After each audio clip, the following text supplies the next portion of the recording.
قرآن مجید سورہ بقرہ اللہ تبارک و تعالی نے ارشاد فرمایا یا ایھا الذین آمنوا کتب علیکم الصیام، اے ایمان والو تم پر روزے فرض کیے گئے، کما کتب علی الذین من قبلکم، اسی طرح جس طرح تم سے پہلے لوگوں پر فرض کیے گئے تھے، لعلکم تتقون، تاکہ تم پرہیزگار ہو جاؤ، متقی ہو جاؤ، اللہ سے ڈرنے والے بن جاؤ، گناہوں سے بچنے والے بن جاؤ، اپنی زندگی کو رب رسول کے احکامات کی روشنی میں گزارنے والے بن جاؤ۔ روزہ ایک پریکٹس ہے، ایک مجاہدہ ہے، ایک جد و جہد ہے۔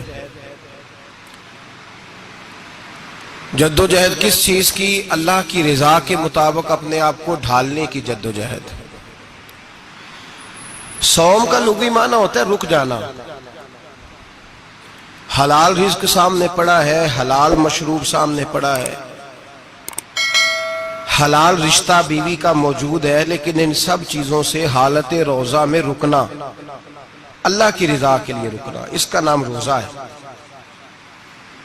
صوم کا معنی رکنے کے ہیں، پرہیز کرنے کے ہیں، بچنے کے ہیں۔ ہر چیز موجود ہے لیکن اللہ کا حکم نہیں ہے تو لہٰذا کھا نہیں سکتے۔ تو رب فرماتے جب جائز چیزیں تو میری مرضی کے بغیر میرے حکم کے نہیں کھا سکتا، تو نے رکنا ہے تو حرام کیسے کھا لیتا ہے؟ جب جائز چیز کے لیے تجھے حکم ہے، میں کہوں تو کھائے گا، میں کہوں تو نہیں کھائے گا، میں نے حکم دے دیا جائز ہے، روٹی ہے، کھانا ہے، گوشت ہے، تیری فریج میں پڑا سارا کچھ، تو با اختیار ہے، منہ میں دانت بھی ہیں، ہضم کرنے کو ہاضمہ بھی ہے، بھوک کی شدت بھی ہے، پر میری اجازت کے بغیر تو کھا سکتا۔ روزہ رکھ لیا، اب تجھے حکم نہیں کہ تو کھائے۔ جب جائز چیز میری مرضی کے بغیر نہیں کھا سکتا تو ناجائز کیسے کھائے گا؟ میرے نبی پاک علیہ السلام نے اپنے خوبصورت الفاظ کے اندر اس مفہوم کو بیان فرمایا۔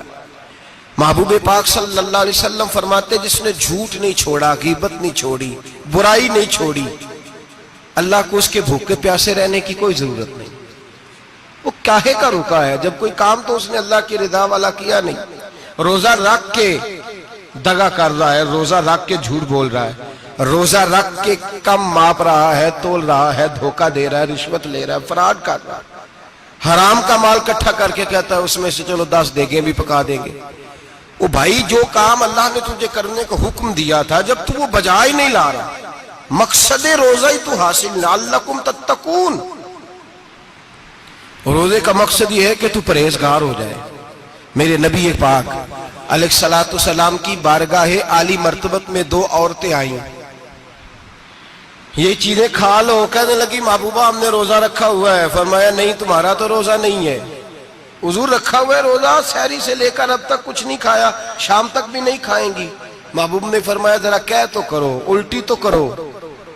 کہہ کی تو ان کے حلق سے خون بھی نکلا اور گوشت کے لوتھڑے بھی نکلے، پھوٹیاں بھی نکلی۔ نبی پاک نے فرمایا وہاں بیٹھ کے تم نے اپنے جاننے والوں کی غیبت نہیں کی، چغلی نہیں کھائی؟ خاموش ہو گئیں، گردنیں جھک گئیں۔ نبی پاک نے فرمایا تم نے قرآن نہیں پڑھا کہ جو اپنے بھائی کی غیبت کرتا ہے وہ مردہ بھائی کا گوشت کھاتا ہے؟ تو گوشت کھا کے بھی تمہارا روزہ رہ گیا ہے۔ کس طرح کا روزہ ہے کہ صاحب روزہ رکھ کے نہ رکھنے والوں پہ تنقید کر رہے ہیں۔ تراویحاں پڑھ کے نکلے ہیں تو کہتے ہیں میں اکیلا ہی نیک ہوں، باقی تو محلے میں کوئی پڑھتا ہی نہیں۔ یہ کیسا تیرا روزہ ہے کہ تو روزہ رکھ کے تو اس کے مقصد کو نہیں سمجھا؟ لعلکم تتقون۔